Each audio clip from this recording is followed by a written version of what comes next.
All right, my friends, we are flushing out the cooling system on this 2018 Ford Edge. I want to show you just a couple things that I've done, give you guys a little heads up if you're looking to do this.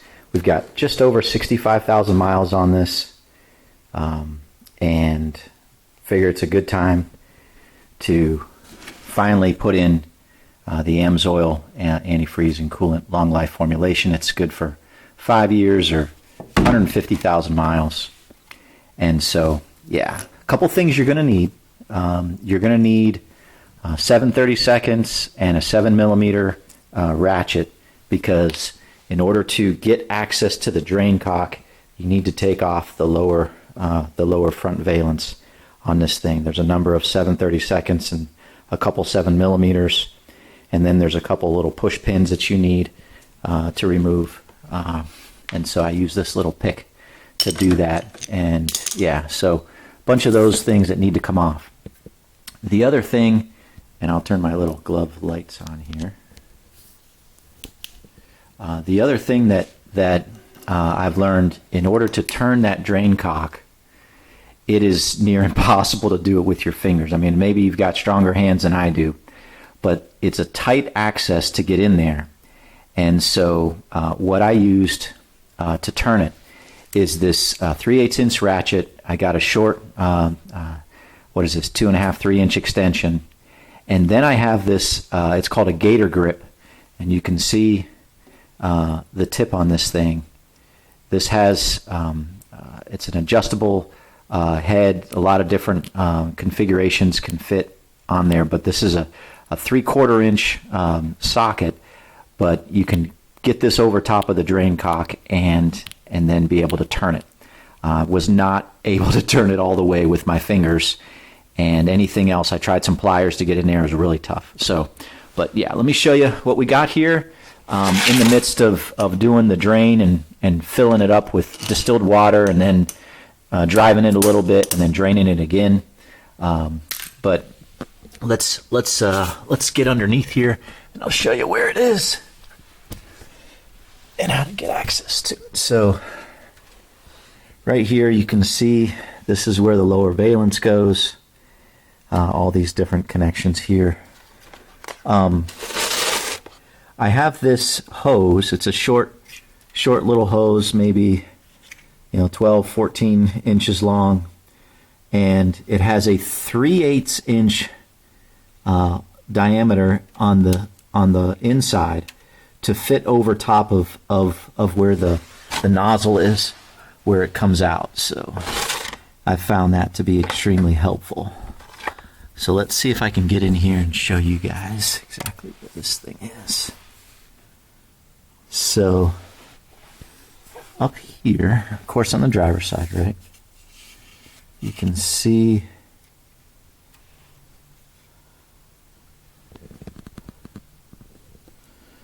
right there. That's the drain nozzle, and then right above it is where the drain cock is. You can see the what would be like a lever on there that ideally you could get your hands on, but it's really hard to get access to it and get enough strength to turn it.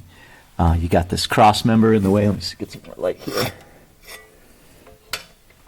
You got this cross member in the way, and it's just a tight fit. This is the radiator support underneath here, and then you've got this hose over here that comes down. So yeah, it's really hard to get access to it. Let me see if I can get this on here and drain this out.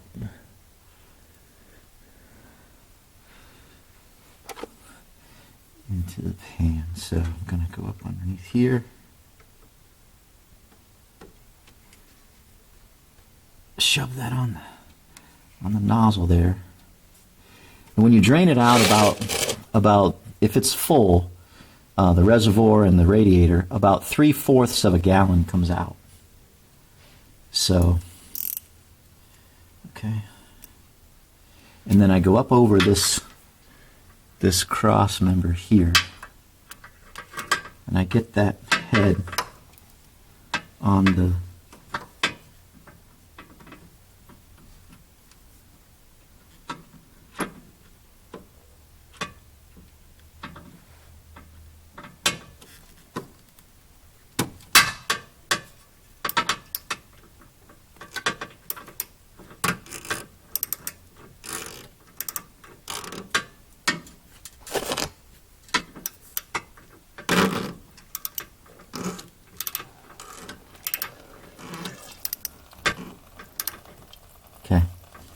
turns maybe like a half a turn total.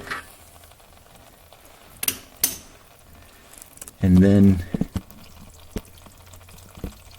you can see, just let it drain out. I've got the little cap off of the reservoir, so it drains out pretty quickly. But this is I think this is the 4th time I've drained it. Trying to get all that the red coolant out. This is what I've drained so far. Like I said, 3/4 of a gallon comes out, so I've got about 2.5 here. So I've drained it 3 times here, and this is the 4th time. And fill it up with distilled water, and then drive it again. And then that way, I try to get most of it to a distilled water consistency, and then I'll add in the coolant, and then try to get it to like that 50-50%, or 50-50 coolant to distilled water ratio over time. But yeah, that's how it goes, guys. The hardest part really is just getting that drain cock.